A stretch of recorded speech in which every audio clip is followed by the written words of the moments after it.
Hello నేను మిసేస్రావు. ఆంధ్రప్రదేశ్ కొత్త డీజీపీగా ఎట్టకేలకు హరీష్ కుమార్ గుప్తాను అపాయింట్ చేసింది ఎన్నికల కమిషన్. అయితే ముగ్గురు ప్రాధాన్యత గల లిస్ట్ని అయితే పంపించింది. ఆ లిస్టులో ద్వారకా తిరుమలరావు ఉన్నారు, అలాగే ప్రతాప్ రెడ్డి, మాదిరెడ్డి అనే ఇంకొక పేరు ఉంది, అలాగే హరీష్ కుమార్ గుప్తా. ఈ ముగ్గురు పేర్లు పంపించడం జరిగింది. అయితే ద్వారకా తిరుమలరావు అలాగే మాదిరెడ్డి ఇద్దరు కూడా ఇంట్రెస్ట్గా లేరు అనేటువంటి ఒక అభిప్రాయంతో 92 బ్యాచ్కి సంబంధించినటువంటి హరీష్ కుమార్ గుప్తాకు ఆ బాధ్యతలు అప్పచెప్పినట్టు తెలుస్తుంది.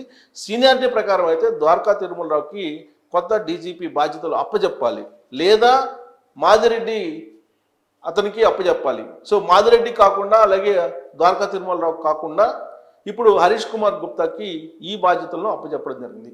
ఇందుకే అసలు ఈ హరీష్ కుమార్ గుప్తా ఎవరు అని అంటే, ఉమ్మడి ఆంధ్రప్రదేశ్లో సీఏల ప్రమోషన్ల సందర్భంగా ఆయన ఏదో చేతివాటం ప్రదర్శించారు అనేటువంటి ఉద్దేశంతో ఎంక్వైరీ వేయటం జరిగింది.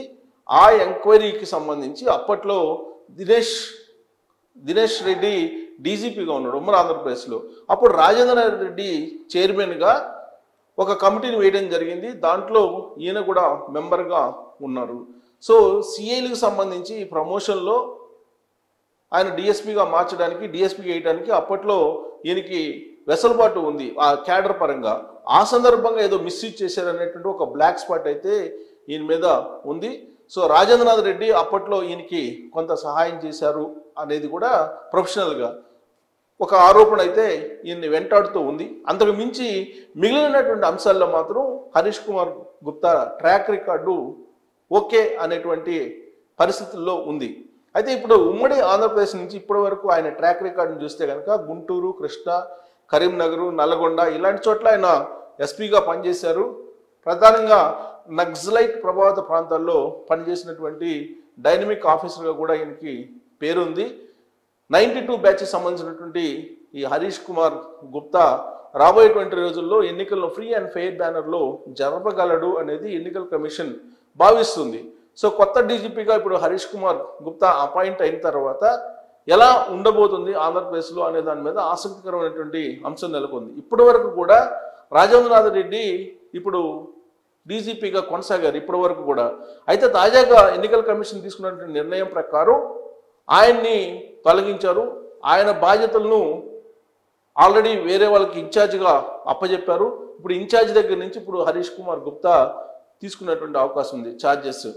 సో ఇప్పుడు హరీష్ కుమార్ గుప్తా ఏ విధంగా ఆంధ్రప్రదేశ్ లా అండ్ ఆర్డర్ని కాపాడుతారు అనేది ఒక ఛాలెంజ్. ఎందుకంటే ఆంధ్రప్రదేశ్లో రూల్ ఆఫ్ లా లేదు, లా అండ్ ఆర్డర్ కంట్రోల్ తప్పింది అనేటువంటి ఒక అపవాదు ఆంధ్రప్రదేశ్ పోలీసులను వెంటాడుతోంది.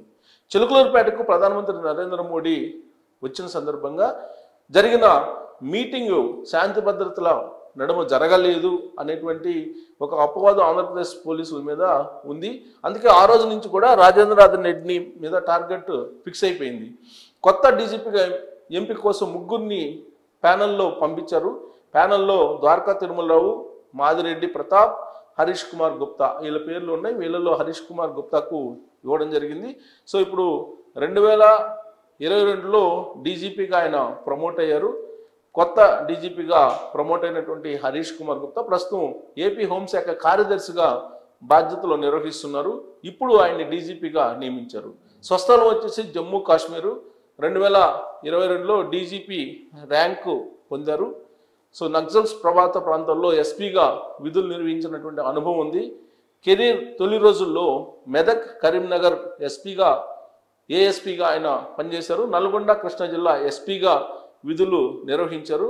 గుంటూరు రేంజ్ ఐజీగా కూడా బాధ్యతలు నిర్వహించారు.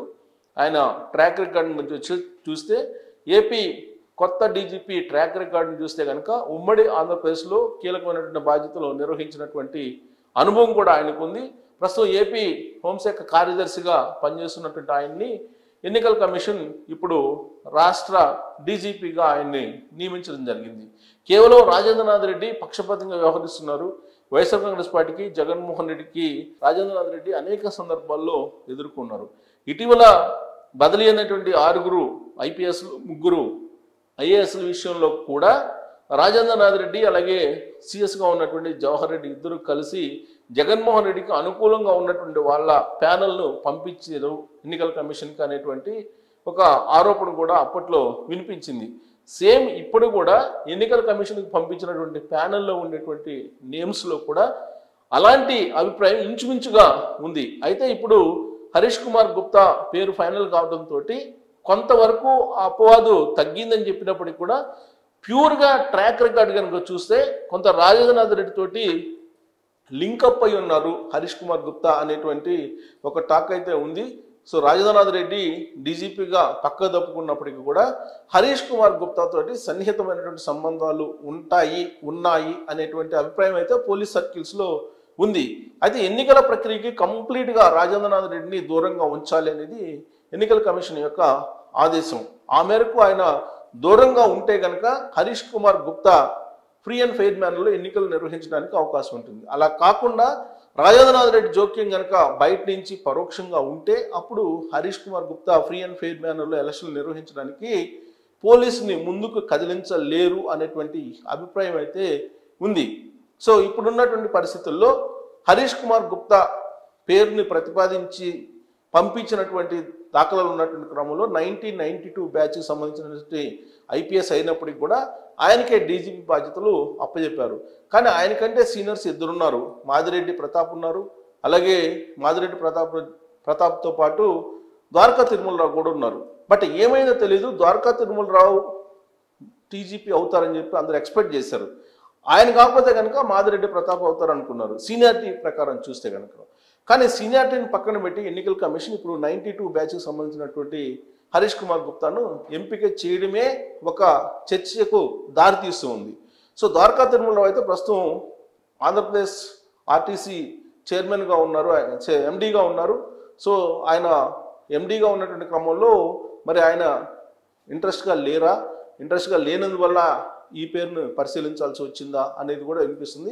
సో మాదిరెడ్డి ప్రతాప్ ఆయన ఆరోపణలకు విమర్శలకు కొంత దూరంగా ఉంటుంటారు. బహుశా ఇది ఎన్నికల సమయం క్రూషియల్ పీరియడ్ కాబట్టి ఆరోపణలు వచ్చేటువంటి అవకాశం ఉంది కాబట్టి ఆయన పక్కకు తప్పుకున్నారా, అందుకే ఇప్పుడు హరీష్ కుమార్ గుప్తాకు ఈ బాధ్యతలను అప్పచెప్పారా అనేటువంటి ఒక అభిప్రాయం అయితే కలుగుతోంది.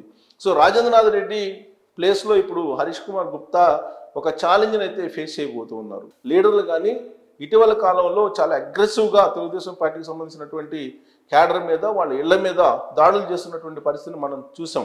మచిలీపట్నం కేంద్రంగా చేసినటువంటి దాడిని చూసాం, అనకాపల్లిలో బీజేపీ అభ్యర్థి రమేష్ మీద జరిగినటువంటి దాడిని చూసాం, ఆయన అరెస్ట్ చేసినటువంటి తీరును చూసాం.